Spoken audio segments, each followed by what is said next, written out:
اعوذ باللہ من الشیطان الرجیم بسم اللہ الرحمن الرحیم۔ ہمارا آج کا موضوع خطبہ حجۃ الوداع ہے، جو حضور اکرم صلی اللہ علیہ وسلم نے ہجرت کے 10ویں سال اور 9 ذی الحجہ کو میدان عرفات میں جبل رحمت کے سامنے مسجد نمرہ میں ارشاد فرمایا۔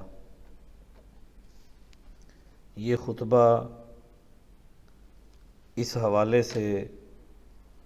بنیادی اہمیت کا حامل ہے کہ ریاست مدینہ جس کو قائم ہوئے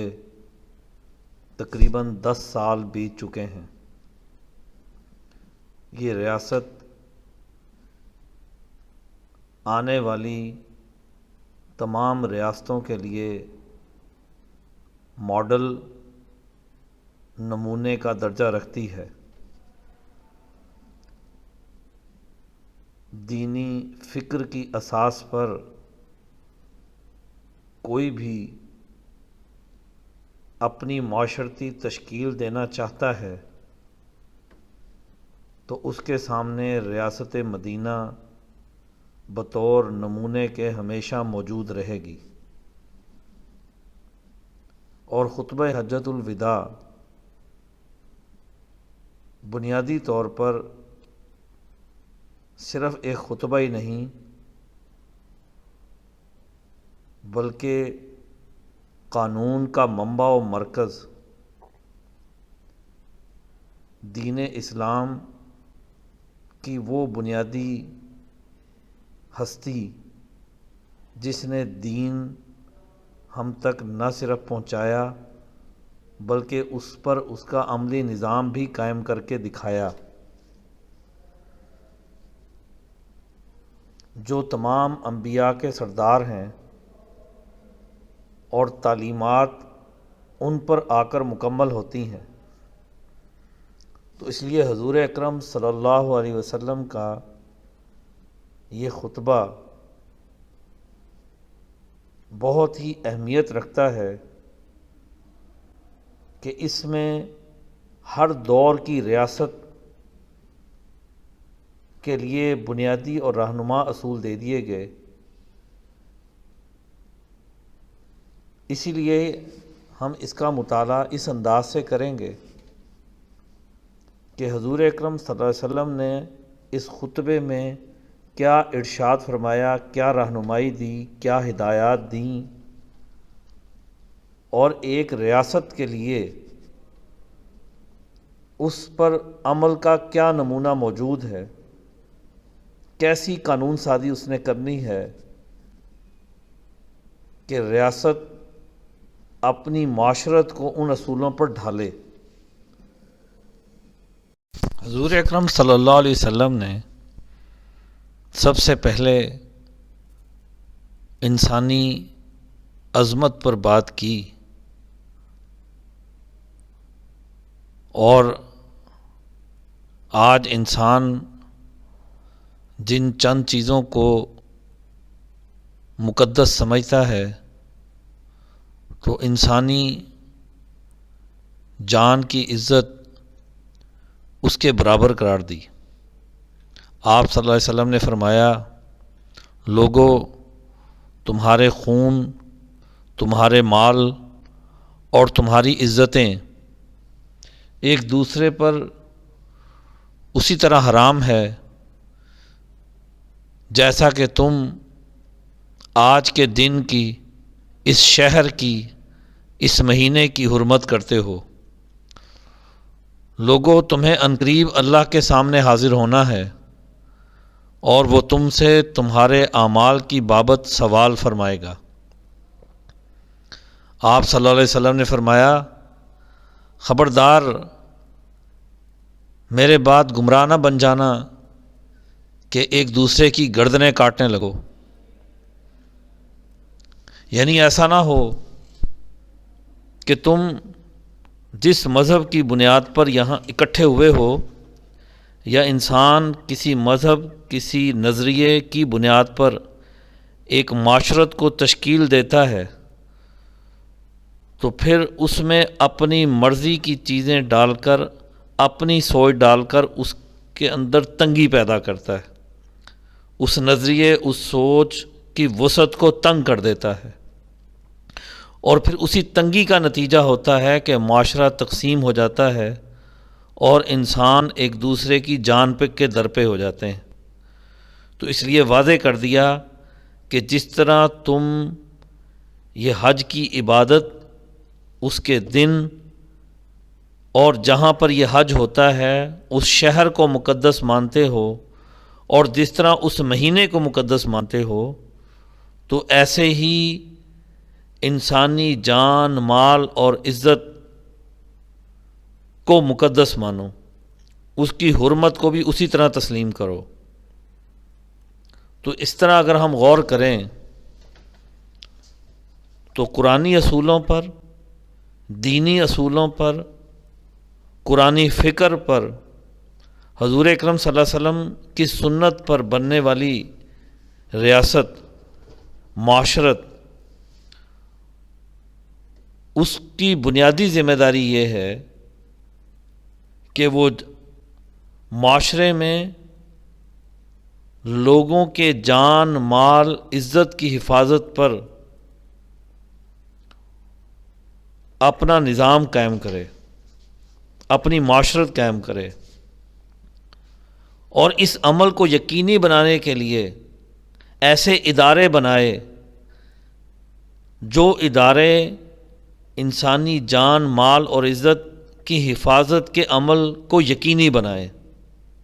کیونکہ حضور اکرم صلی اللہ علیہ وسلم نے بھی جو بھی عمل اختیار کیا، جو بھی کام، جو بھی حکم آپ نے فرمایا، اسے ایک اجتماعی اتھارٹی، اسے ایک نظم و نسق، اسے ایک سیاسی اور معاشی حکمت کے ذریعے اسے پورا کیا، محض واعظ نہیں کہا۔ آپ جب خطبہ حجۃ الوداع ارشاد فرما رہے ہیں تو ریاست مدینہ کے کو قائم ہوئے 10 سال گزر چکے، تو اس لیے حضور اکرم صلی اللہ علیہ وسلم کا کوئی بھی حکم وہ ہمیں اسی روشنی میں دیکھنا ہوگا۔ خاتم النبیین حضرت محمد صلی اللہ علیہ وسلم نے فرمایا، لوگوں، جاہلیت کی ہر ایک بات کو میں اپنے قدموں کے نیچے پامال کرتا ہوں، جاہلیت کے قتلوں کے تمام جھگڑے ملیا میٹ کرتا ہوں۔ اور آپ نے صرف یہی حکم نہیں فرمایا بلکہ اس پر عمل کے لیے سب سے پہلے خود نمونہ بنے کہ پہلا خون جو میرے خاندان کا ہے، یعنی ابن ربیعہ بن الحارث کا خون جو بنی سعد میں دودھ پیتا تھا اور حذیل نے اسے مار ڈالا تھا، میں چھوڑتا ہوں۔ یعنی اپنے گھر سے اس کی ابتدا کی، اپنے خاندان سے اس کی ابتدا کی۔ یہی سب سے بہترین نمونہ ہوتا ہے کہ لیڈرشپ سب سے پہلے اس پر عمل کرتی ہے جو حکم دیتی ہے، اور حضور اکرم صلی اللہ علیہ وسلم نے وہ جتنے پرانے عمرانی معاہدے تھے جو جاہلیت کے دور کے تھے، ان کے ختم کرنے کا اعلان کیا۔ دراصل کسی بھی معاشرے میں سماجی تبدیلی اسی چیز کا نام ہوتا ہے کہ وہ معاشرت جن پرانے اصولوں پر کھڑی ہے ان اصولوں کی جگہ پر نئے اصول دیے جائیں، اسی کو تبدیلی کہتے ہیں۔ اور اس کے لیے ہر دور کی مسلم ریاست کی ذمہ داری بن گئی کہ وہ بلا تفریق رنگ، نسل، مذہب اور طبقے کے قصاص کا نظام قائم کرے۔ ایسا نہ ہو کہ جو طاقتور ہے وہ سب پر حاوی ہو، وہ جو مرضی کرتا رہے۔ ایک طاقتور قبیلہ ہے، وہ کمزور قبیلے پر جیسے مرضی ظلم ڈھاتا رہے اور اسے کوئی پوچھنے والا نہ ہو۔ اس لیے کمزور کی مدعی خود ریاست ہونی چاہیے کہ اگر کسی کمزور کے ساتھ ظلم ہوا ہے تو ریاست اس کے ساتھ اس کی پشت پر کھڑی ہو. طاقتور تو طاقتور ہوتا ہے. تو عدل کی ریاست، قرآنی فکر پر بننے والی ریاست، وہ کمزور کے ساتھ کھڑی ہوتی ہے. اور یہی فرق ہے کسی شخصی دستور پر بننے والی ریاست اور الہامی دستور پر بننے والی ریاست میں. اور اس لیے ہر ریاست پر یہ ذمہ داری ہوگی کہ وہ ایک ایسا ادارہ بنائے جو معاشرے میں قتل و غارت گری کے اسباب کو روکے، اور اگر کوئی اتنا بڑا گناہ کرے تو پھر قصاص کے نظام پر اداروں کا ہونا یہ ضروری ہے.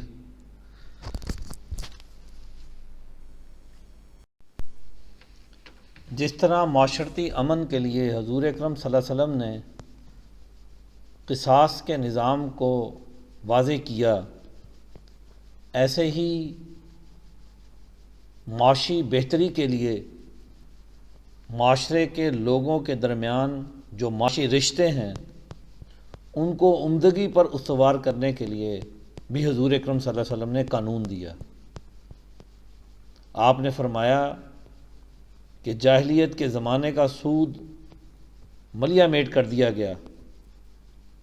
پہلا سود اپنے خاندان کا وہ میں مٹاتا ہوں، وہ عباس ابن عبد المطلب رضی اللہ عنہ کا سود ہے، وہ سب کا سب چھوڑ دیا گیا ہے. سود پیسے سے پیسہ بنانے کا کام ہے، جس کے نتیجے میں پروڈکشن کا عمل رک جاتا ہے. معاشرے کا ایک طبقہ بغیر کچھ کیے لوگوں کو پیسے دے کر اس سے پیسہ کماتا ہے، اور لوگ اس لیے مجبور ہوتے ہیں کہ ریاست لوگوں کے لیے روزگار کا اہتمام نہیں کرتی. ایسے لوگ جو کسی نہ کسی فن اور ہنر کے ماہر ہو جاتے ہیں تو ان کے لیے آلات معاش، اوزار کا بندوبست اگر ہو جائے تو وہ بہت عمدگی سے اپنے اور اپنے خاندان کے لوگوں کے لیے روزگار کا اہتمام کر سکتے ہیں. لیکن کسی مناسب بندوبست نہ ہونے کی وجہ سے وہ ادھار پیسے لینے کے لیے راضی ہو جاتے ہیں، یہاں تک کہ وہ سود پر بھی پیسہ اٹھا دیتے ہیں. اور سود ایک ایسا برا عمل ہے کہ اس پر نسلیں لگ جاتی ہیں اسے پورا کرنے میں. ظاہری بات ہے کہ جو سود پر پیسہ دینے کا کام کرتا ہے اس کا تو مکمل انحصار ہی اسی پر ہوتا ہے، تو وہ ایسی شرطیں رکھتا ہے کہ جس کے نتیجے میں سود کے نہ ختم ہونے کا سلسلہ چل پڑتا ہے. اور یہ عمل اسی وقت ہوتا ہے جب ریاست اپنی ذمہ داری ادا نہیں کرتی. ریاست کا تو بنیادی مقصد ہی یہی ہوتا ہے کہ وہ معاشرے کے لوگوں کی جو ضروریات ہیں ان کو پورا کرے. وہ کسی طبقے کی ضروریات کے لیے نہیں ہوتی. تو اس لیے جو بھی سرمایہ داریت کی اساس پر، اس کی اصولوں کی بنیاد پر جو نظام تشکیل پاتا ہے، وہاں پر دولت بنانے اور دولت کی تقسیم کا اصول سرمایہ ہوتا ہے. لیکن جب حضور اکرم صلی اللہ علیہ وسلم نے سود کے خاتمے کا اعلان کر دیا تو اس کا مطلب یہ کہ دولت کی پروڈکشن کا عمل اس میں، اور پروڈکشن کے بعد جب دولت کی تقسیم ہوگی اس میں، وہ بنیاد محنت ہوگی. اب قرآنی فکر پر، دینی اصولوں پر تشکیل پانے والی ریاست کی بنیادی ذمہ داری یہ ہے کہ وہ محنت کی اساس پر پورے کا پورا معاشی نظام استوار کرے، کہ جہاں پر دماغی یا جسمانی محنت کرنے والے افراد کو دولت میں حصہ ملے، وہ لوگ جو معاشرے میں معاشرتی عمل کی بہتری میں، معاشی پروڈکشن کے عمل میں کوئی کردار ادا نہیں کرتے، تو ایسے مافیا کو ختم کرے اور ان کو بھی کسی ایسے روزگار کی طرح متوجہ کرے جو سوسائٹی کو پروڈکشن دے۔ تو چنانچہ دولت کی تقسیم کا اصول وہ محنت کی اساس پر ہوگا۔ انسانی عظمت، معاشرتی امن کے لیے قصاص کا اصول، معاشی خوشحالی کے لیے سود کو حرام قرار دینے کے بعد حضور اکرم صلی اللہ علیہ وسلم معاشرتی زندگی کی بنیادی اکائی گھر کی مضبوطی کے لیے حکم فرماتے ہیں کہ لوگوں اپنی بیویوں کے متعلق اللہ سے ڈرتے رہو، اللہ کے نام کی ذمہ داری سے تم نے ان کو بیوی بنایا ہے، اور اللہ کے کلام سے تم نے ان کا جسم اپنے لیے حلال بنایا ہے۔ تمہارا حق عورتوں پر اتنا ہے کہ وہ تمہارے بستر پر کسی غیر کو نہ آنے دیں، لیکن اگر وہ ایسا کریں تو ان کو اتنی سزا دو کہ جو ان کے جسم پر نمودار نہ ہو۔ عورتوں کا حق تم پر یہ ہے کہ ان کو اچھی طرح کھلاؤ اور اچھی طرح پہناؤ۔ گھر معاشرے کی بڑی بنیادی اکائی ہے، اور اسلامی دینی معاشرے کے اندر جو معاشرہ دینی اصولوں پر، دینی فکر پر پروان چڑھتا ہے، اس میں مرد اور عورت کا تعلق ایک معاہدے کی بنیاد پر بنتا ہے۔ وہ معاہدہ نکاح ہے جس میں انسان اللہ کے نام پر اس عورت کی ذمہ داری اٹھاتا ہے،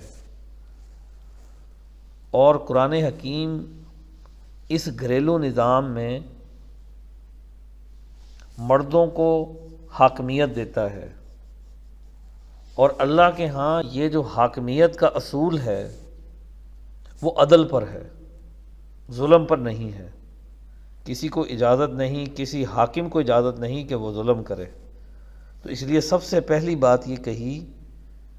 کہ اپنی بیویوں کے متعلق اللہ سے ڈرتے رہو، اور اب کسی مرد کی غیرت یہ گوارا نہیں کرتی کہ اس کی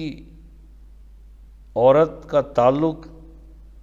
کسی اور مرد کے ساتھ ہو، وہ اپنے بستر پر کسی اور مرد کو آنے دے۔ ظاہری بات ہے کہ یہ اس گھریلو نظام میں بہت بڑا جرم ہے، کوئی معمولی جرم نہیں ہے، اور یہ اس جرم کی سزا بتائی گئی۔ تو اتنے سنگین جرم پر مار کی بات ہوئی ہے، یہ نہیں کہ چھوٹے چھوٹے مسئلوں پر کسی کو مارنے کی اجازت ہو، قطعاً نہیں۔ یہ بہت بڑے سنگین جرم پر اجازت دی ہے، وہ بھی اس قدر کہ اس ایسی مار بالکل اجازت نہیں کہ اس چوٹ کا کوئی نشان بھی نظر آئے، صرف تنبیہ کے طور پر ہے، سخت رویہ دکھانے کے طور پر ہے۔ باقی اگر معاملہ اتنا سنجیدہ ہے تو ظاہری بات ہے کہ وہ پنچایت میں جائے گا، اور پھر اس کے اور بہت سارے راستے ہیں جس کی تفصیل یہاں بتانا اس وقت مقصد نہیں ہے۔ تو اب اس کو کوئی یہ کہہ دے دیکھیں نہیں عورتوں کو مارنے کی اجازت دے دی، نہیں، یہ تو بہت سنگین جرم کے بدلے میں کہا گیا ہے۔ اور یہ وہی مسئلہ ہے کہ اگر اس میں اجازت، اس مسئلے کو کسی طریقہ کار سے ہینڈل نہ کیا جائے تو ظاہری بات ہے کہ انہی بنیادوں پر ہم آئے روز واقعات پڑھتے ہیں کہ اس پر انسان دوسرے انسان کا قتل تک کر دیتا ہے، اس رشتے میں کوئی پسند نہیں کرتا کہ کوئی اور مرد اس میں داخل ہو جب تک میاں بیوی کا معاہدہ موجود ہے۔ تو اب یہاں پر قطعاً اس بات کی اجازت نہیں ہے کہ کوئی معمولی بات پر کوئی اپنی بیوی کو مارے، گھر کی خواتین کو چھوٹی چھوٹی باتوں پر مارے، اس کی قطعاً اجازت نہیں ہے۔ تو یہ سمجھے کہ اس کی اجازت دے دی گئی کہ عورتوں کو مارنے کی اجازت ہے، نہیں، یہ تو بہت بڑا اور سنگین جرم ہے۔ تو اس سے یہ بات سمجھ آئی کہ اب ریاست کی اس دستور پر کیا ذمہ داری بنتی ہے، وہ یہی کہ گھر معاشرے کی بنیادی اکائی ہے، تو ایسا نظام بننا چاہیے کہ اس گھر کے نظام کی حفاظت ہو۔ یہ ریاست پر فرض ہے، ضروری ہے، کیونکہ اس میاں بیوی نے جو معاہدہ کیا ہے اس سے آگے اولاد کا عمل ہے، وہ اس گھر کا حصہ بنتی ہے، اس اولاد کی تربیت ہے، پورا ایک سسٹم بنتا ہے۔ اب بعض خواتین اگر ایسا کوئی عمل کرتی ہیں، یعنی انہیں جاب کرنی پڑتی ہے، کوئی باہر وہ اپنی سماجی سرگرمی ادا کرنا چاہتی ہیں، تو ریاست کو ان کے لیے ایسے میدان بنانے چاہیے، ایسی فیلڈ میں ان کو بھیجنا چاہیے کہ جہاں پر وہ اپنی ذمہ داری بھی ادا کریں اجتماعی طور پر، اور ان کا گھریلو نظام بھی متاثر نہ ہو۔ ان کی اولاد کو کسی غیر کے ہاتھوں میں نہیں پلنا چاہیے کہ وہ ایک ماتحت زندگی گزاریں۔ ظاہری بات ہے، والدین تو اپنے بچوں کو شہزادوں کی طرح، شہزادیوں کی طرح ناز و نام کے ساتھ پالتے ہیں، ان کی ہر دکھ تکلیف کو برداشت کرتے ہیں، اور جب بچہ کسی ڈے کیئر سینٹر میں یا کسی اور مونٹیسوری میں یا کسی اور یعنی بہت ہی کم سنی میں اس کو بھیج دیا جاتا ہے، تو وہاں پر تو اس کو آرڈر سے بات منوائی جاتی ہے، کہی جاتی ہے، آرڈر کا پابند کیا جاتا ہے، اصول اور ضابطوں کا پابند کیا جاتا ہے، اس کے اٹھنے بیٹھنے کے طریقہ کار، اوقات کار طے کیے جاتے ہیں۔ اتنا چھوٹا بچہ جب اتنا پابندی کا وقت گزارتا ہے تو اس کی آزادی چھن جاتی ہے۔ اس لیے عام معاشرے کا اصول ہے کہ 7-8 سال تک بچے کا ذہن بالکل آزاد ہونا چاہیے، تاکہ ایک آزاد ذہن پروان چڑھے، کوئی سب آرڈینیٹ ذہن نہیں ہونا چاہیے۔ اور ظاہر ہے کہ ایک ماں جو اپنے بچے کی جس طرح کی پرورش اور ذہنیت پروان چڑھا سکتی ہے، ایک ملازمہ اس طرح کی ذہنیت پروان نہیں چڑھا سکتی۔ تو اس لیے اس گھریلو نظام کی حفاظت اور اس کے مستقبل کی حفاظت کے لیے یہ ضروری ہے کہ ریاست ایسا سسٹم بنائے کہ خواتین پہلے تو اپنی نزاکت اور ان ساری چیزوں کے حساب سے اپنی فیلڈ کا انتخاب کریں، اور پھر ان کے اوقات کار اتنے محدود ہوں کہ ان کا یہ جو گھر کا عمل ہے یہ متاثر نہ ہو، اور ان کو ان کے قریبی ایریا میں اس کی سہولت دی جائے۔ اور پھر اس کے علاوہ آج جو ہمارے معاشرے میں گھر کے نظام کی تباہی اور بربادی دکھائی جا رہی ہے، اس طرف لے جایا جا رہا ہے، تو اس پر کوئی روک لگانا یہ بھی ضروری ہے۔ اور پھر اس کے بعد معاشرے میں ایسے عناصر جو آوارگی کا ذہن رکھتے ہیں، تو وہ ان پر گرفت کرنا کہ وہ دوسری کسی بھی عورت پر اپنی دست درازی کریں، اور پھر ان کا وہ ذہن، ان کے وہ ہاتھ کسی کے گھر تک جا پہنچیں، تو ایسے عناصر کی گرفت کرنا ضروری ہے۔ اور یہ جو معاہدہ ہے عورت اور مرد کے درمیان، یہ برابری کی بنیاد پر ہے، اسی برابری کی بنیاد پر ہی بات کی گئی کہ عورت گھر کے داخلی نظام کی محافظ ہے۔ جب مرد کام کاج کے سلسلے میں گھر سے باہر ہوتا ہے اپنی معاشی سرگرمیوں کے لیے، تو اس وقت عورت اس گھر کے داخلی نظام کی محافظ ہوتی ہے۔ وہ تمام چیزیں گھر کی، اس کے امور کو چلاتی ہے، اور مرد جو ہے اس گھریلو نظام کا سربراہ ہے۔ اس سے تو یہ بات واضح ہوتی ہے کہ یہ بادشاہ اور ملکہ کا رشتہ ہے کہ ایک گھر کو ایک سیاسی اکائی کے طور پر مانیں تو گھر جو سربراہ ہے، جس کو حاکم قرار دیا گیا، اگر وہ بادشاہ ہے، حاکم ہے، تو وہ خاتون اول ہے اس گھر کی۔ اور یہی وجہ ہے کہ ہمارے معاشروں میں اگر والد کسی معاش کے سلسلے میں گھر سے دور ہو یا پھر ایک طویل عمر گزرنے کے بعد وہ فوت ہو جائے، تو پھر وہ قیادت آٹومیٹک والدہ کی طرف منتقل ہو جاتی ہے۔ کوئی اعتراض نہیں کرتا کہ یہ عورت ہے، یہ کیوں قیادت کر رہی ہے، تو سب لوگ اس کی قیادت کو تسلیم کرتے ہیں۔ تو اس لیے یہ گھر کا جو نظام ہے وہ اسلام میں انتہائی خوبصورت ایک سسٹم ہے، اور اسی کی بنیاد پر محلے کا نظام بنتا ہے، اسی کی بنیاد پر گاؤں اور شہر کا نظام بنتا ہے، اسی کی بنیاد پر پھر ملکوں کے نظام بنتے ہیں۔ تو یہ گھر وہ بنیادی اکائی ہے جس کی حفاظت کا ہونا بہت ہی ضروری ہے۔ خاتم النبیین حضرت محمد صلی اللہ علیہ وسلم اللہ کے آخری نبی تھے۔ ظاہری بات ہے کہ ہم انہیں خاتم النبیین قرار دے رہے ہیں، تو اس کا مطلب آپ کے بعد کوئی اور نبی نہیں آنا، تو پھر قیامت تک کی انسانیت کے لیے رہنمائی کا ذریعہ کیا چیز ہوگی؟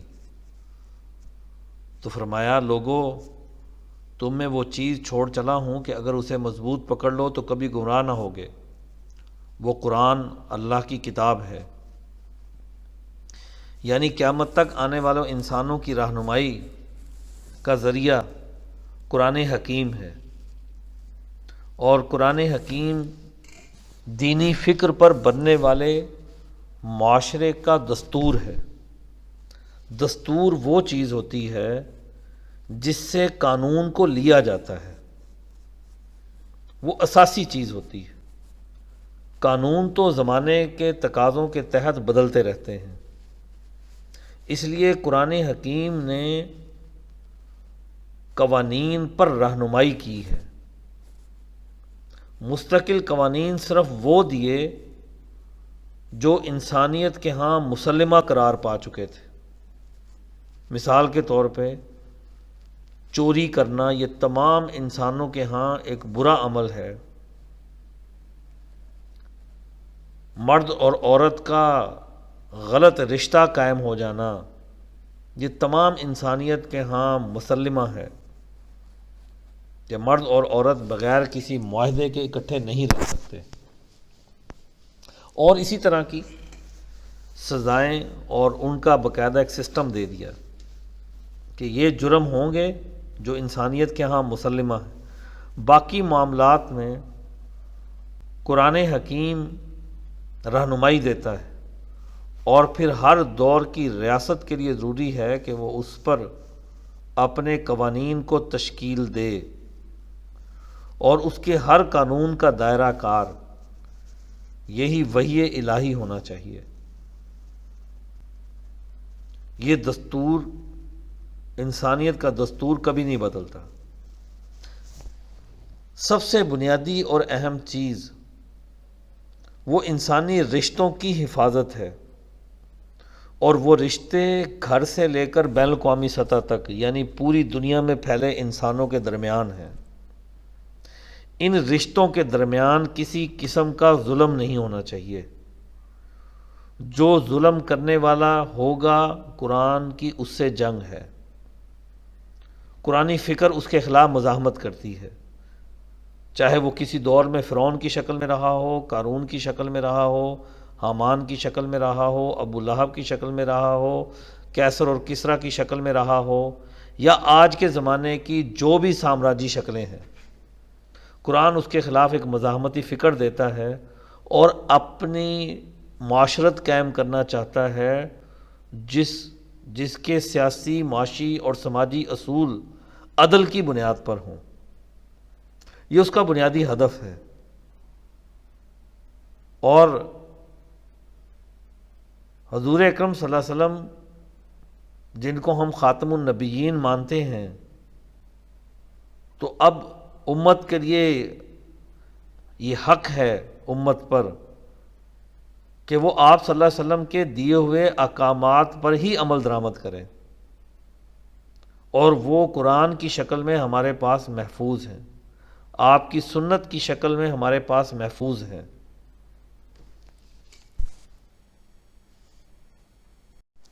قرآن حکیم کو معاشرے کا دستور بنانے کے بعد حضور اکرم صلی اللہ علیہ وسلم نے ختم نبوت کا اعلان فرمایا، اور ساتھ ہی ختم امت کا بھی اعلان فرمایا لوگو، نہ تو میرے بعد کوئی اور پیغمبر ہے اور نہ کوئی جدید امت پیدا والی ہے، کیونکہ جب حضور اکرم صلی اللہ علیہ وسلم آخری نبی ہیں تو اب تو کوئی امت بھی تو نہیں آ سکتی نا۔ جب نبی نہیں کوئی اور آنا تو امت کیسے اور آ سکتی؟ تو یہ امت بھی آخری ہے۔ تو فرمایا خوب سن لو کہ اپنے پروردگار کی عبادت کرو،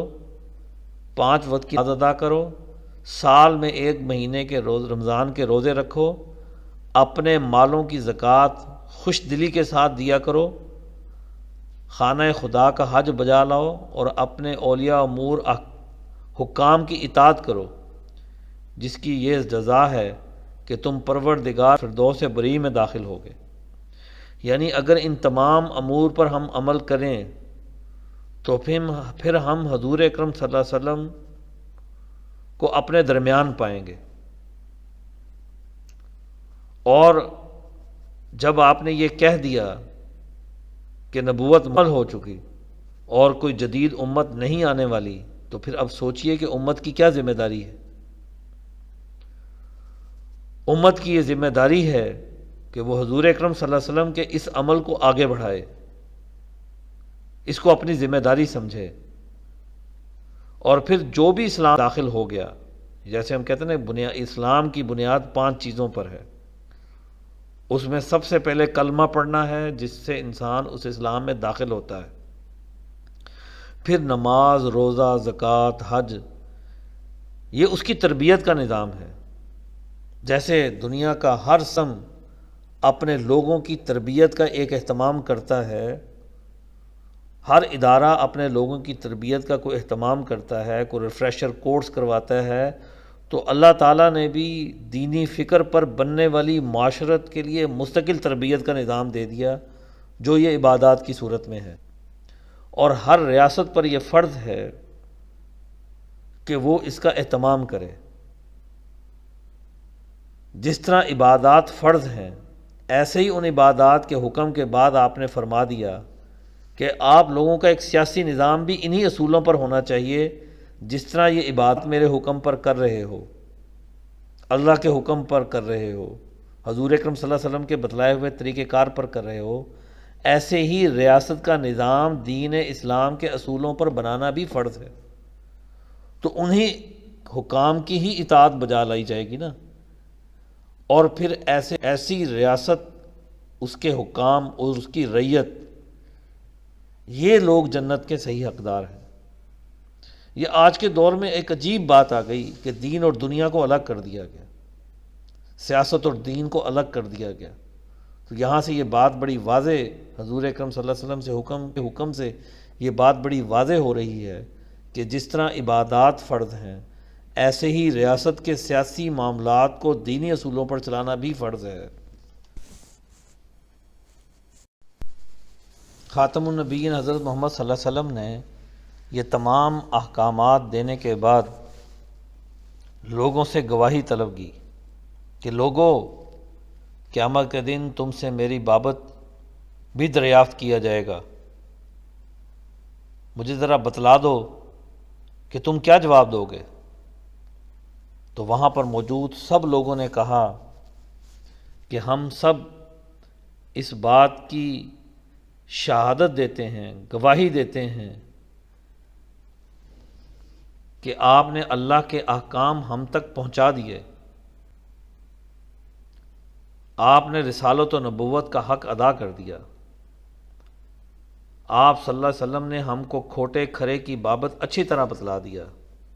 کہ درست بات کیا ہے، غلط بات کیا ہے،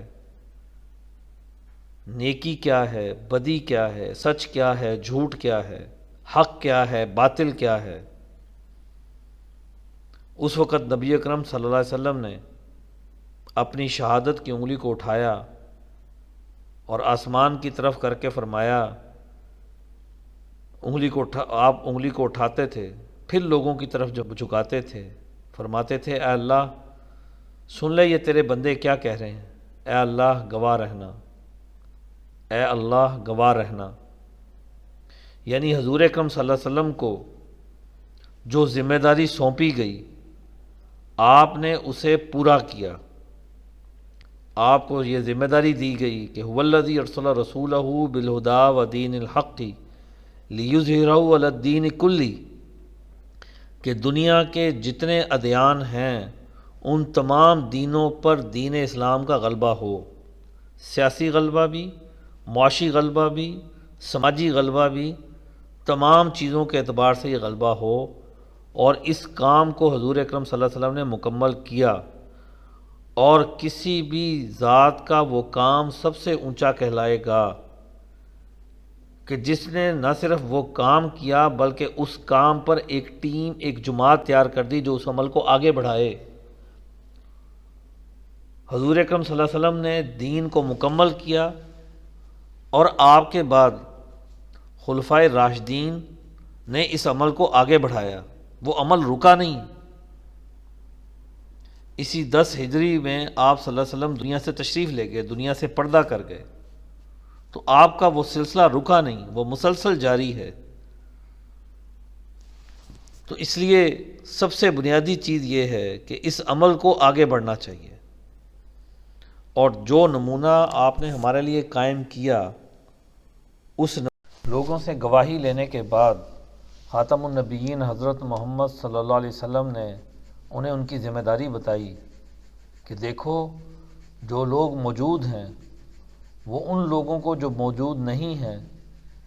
اس دین کے پروگرام کی تبلیغ کرتے رہیں۔ ممکن ہے بعض سامعین سے وہ لوگ زیادہ تر اس کلام کو یاد رکھنے اور حفاظت کرنے والے ہوں جن پر تبلیغ کی جائے۔ یعنی ایک بات ہم تک پہنچی ہے، بہت ہی عمدہ بات ہے، ہم اگلے بندے تک اسے منتقل کریں۔ انسانوں کی صلاحیات مختلف ہیں،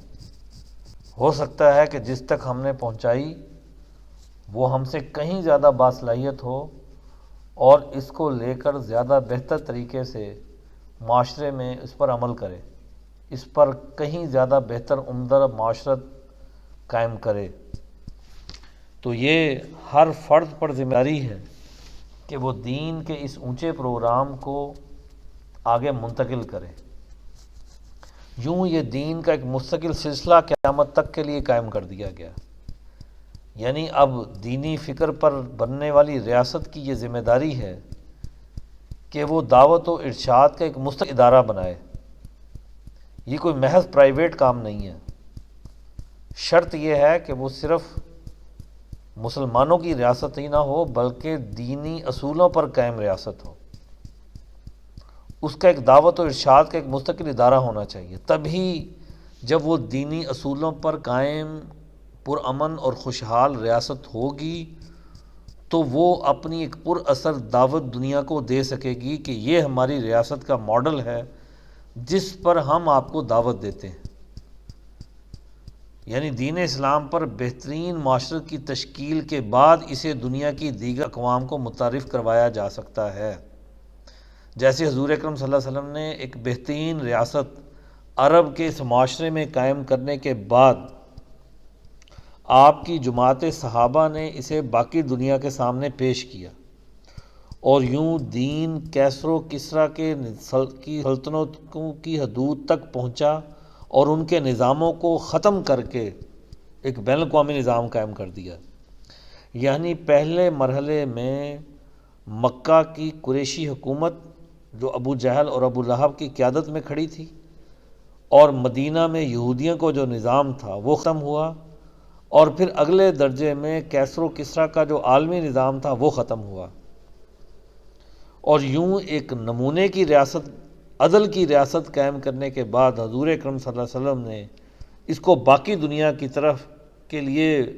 متعارف کروانے کی طرف متوجہ کیا۔ اور قرآن حکیم کی بھی جو بنیادی روح ہے جس پر صحابہ کی تربیت ہوئی، وہ بین الاقوامی ہے، وہ کل انسانیت کی ہے۔ اس میں انسانوں کے درمیان کسی قسم کی تفریق رکھنے کی اجازت نہیں ہے۔ سیاسی اور معاشی حقوق ہر ایک کے لیے، پوری دنیا کے لیے امن اور خوشحالی کا پیغام اس میں ہے۔ تو گویا یہ جو تبلیغ کا سلسلہ ہے، یہ اس چیز کو واضح کرتا ہے کہ دین اسلام ایک بین الاقوامی پروگرام ہے۔ وہ اپنی ایک بین الاقوامی حکومت چاہتا ہے، جیسا کہ حضرت عمر رضی اللہ تعالیٰ عنہ کے دور میں ریاست مدینہ کا جو سلسلہ حضور اکرم صلی اللہ علیہ وسلم سے شروع ہوا، تو آپ کی جماعت نے اسے حضرت عمر کے دور میں کیسر و کسریٰ کے نظاموں کو توڑ کر اسے مکمل کیا، اور وہی سلسلہ آگے بر صغیر میں منتقل ہوا اور دین اسلام ہم تک پہنچا، اور یہاں پر 1000 سال تک مسلمانوں کی حکومت قائم ہوئی۔ تو آج دین اسلام کے اصولوں کو ماننے والے، دینی فکر کے ماننے والوں پر بھی یہ ضروری ہے کہ وہ اپنی سماجی تشکیل، اپنی معاشرت، اپنے سیاسی اور معاشی اور سماجی ڈھانچہ اسی اصول پر تشکیل دیں جس پر حضور اکرم صلی اللہ علیہ وسلم نے ہماری رہنمائی کی۔ یہاں پر ہمارا یہ جو لیکچر خطبہ حجۃ الوداع پر ہے، یہ مکمل ہوتا ہے۔